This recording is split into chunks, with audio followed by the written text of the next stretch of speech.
siapa yang berhak, maka dibahas dalam beberapa kitab fikih yang basically mazhab Syafi'i misal, itu diterangkan yang lebih berhak untuk membersamai anak itu adalah ibu beserta keluarganya ibu. Ini prinsipil, secara prinsip ya.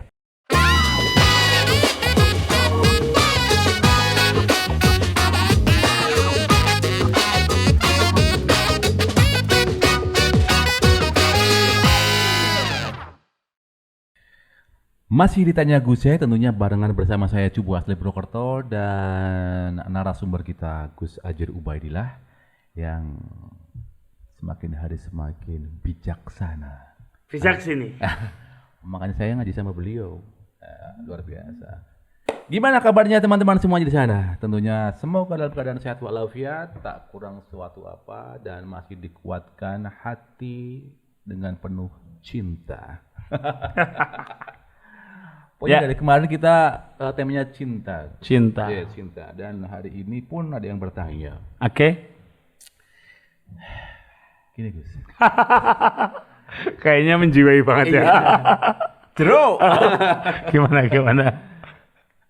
Kalau suami istri sudah cerai, sudah pisah, itu anak-anak itu siapa? Lemas kalau ngomong ini. Iya. Karena anak-anak pasti merasakan bagaimana impact-nya ya. Betul, apalagi mungkin maaf nun sewu bagi teman-teman yang cerai dengan cara yang kasar gitu loh. Kasihan anak-anak, benar asli.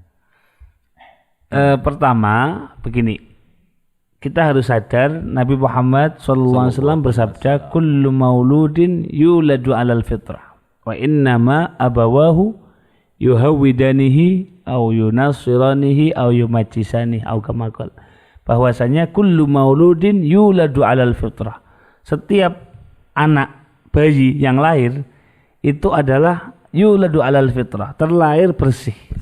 Ala fitratul Islam, punya nilai-nilai keislaman dalam dirinya, artinya dia nggak punya dosa, dia nggak punya salah begitu.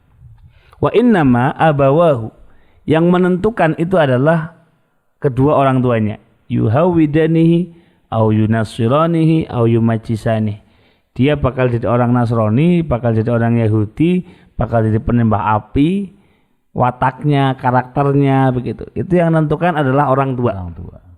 Nah, maka dalam hal ini Islam punya perhatian yang sangat besar dalam membawakan syariat. Kita kenal dengan namanya maqasidus syar'i, tujuan diadakannya syariat. Itu yang pertama adalah hifdzun nasab, menjaga nasab, biar jangan sampai seseorang ini nasabnya berantakan, nasabnya nggak jelas, kebaikannya nggak terjaga. Maka kita mengenal syariat nikah, kemudian hamil, kemudian punya anak. Nah, disinilah ada tarbiyah, ada pendidikan.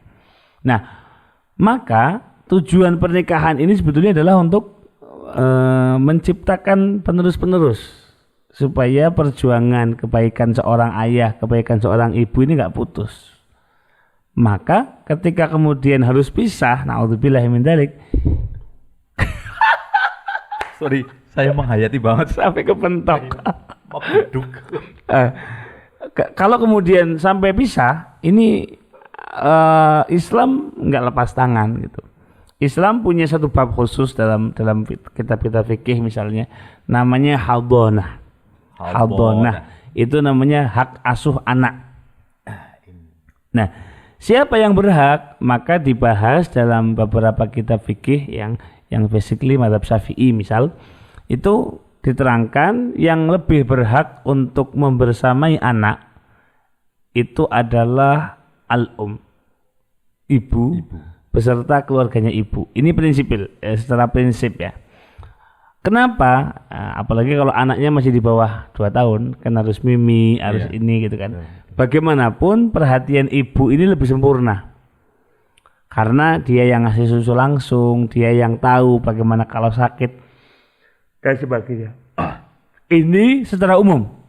Kalau memang suami istri ini sama-sama memenuhi syarat, di antaranya adalah belum punya pasangan lagi, kemudian dia bukan orang yang musafir, Ternyata ibunya musafir, ibunya kesana kemari, pramugari misal. Ya maka keluarga ayah lebih berhak. Ayah lebih berhak. Kenapa? Dia yang stay, nggak kemana-mana. Karena orang kalau pergi kan otomatis sulit controllingnya gitu. Nah intinya secara umum ketika suami dan istri sama-sama memenuhi syarat, nanti hakim yang menentukan sih. Ini yang memenuhi syarat yang mana itu hakim yang menentukan. Selama sama-sama memenuhi syarat, maka hak atas asuh anak ini kembali ke keluarga perempuan. Sampai kapan? Sampai si anak ini kemudian sudah bisa memilih. Ketika sudah bisa memilih, yukhayyar. Ketika sudah dewasa atau hampir dewasa, kelas 3 SD, kelas 4 SD gitu, ditawari, kakak mau ikut siapa? Kalau ternyata pengen sama ibu, ya ibu. Nanti setelah sebulan pengen sama ayah, kasihkan ke ayah. Nah, artinya apa? Islam ini benar-benar sempurna membahas tentang rumah tangga gitu. Preparingnya dibahas, cara memulainya dibahas, salam pertama dibahas, nafkahnya dibahas, ketika ada konflik dibahas, sampai kalau harus cerai anak bagaimana itu dibahas. Nah, maka dalam hal ini saya menghimbau kepada para orang tua ya.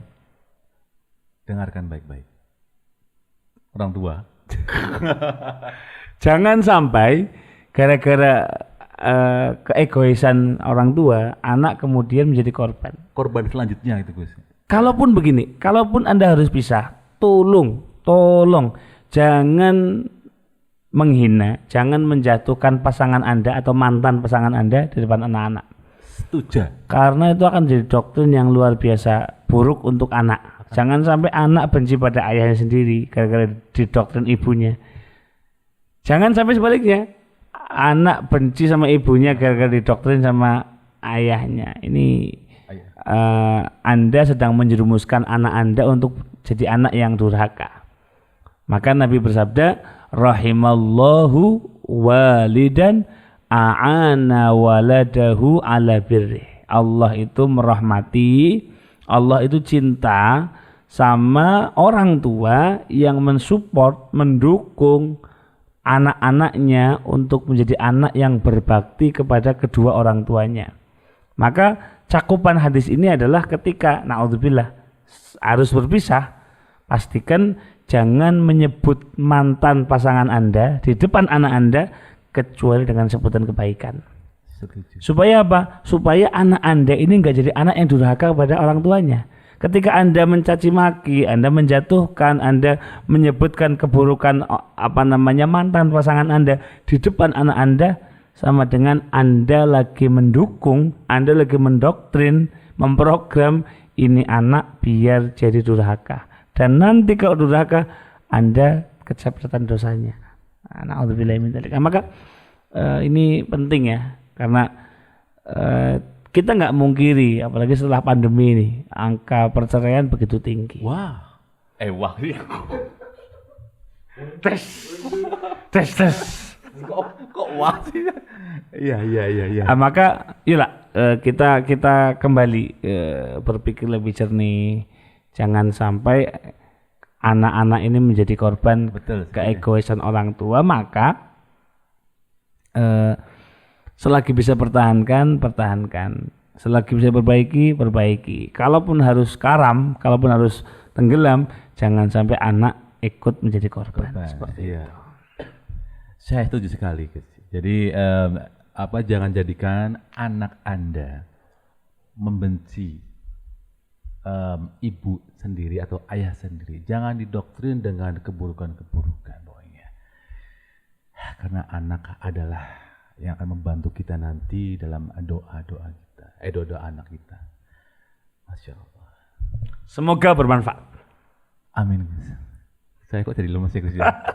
Wassalamualaikum warahmatullahi wabarakatuh. Ini penting. Tes sisaan ini.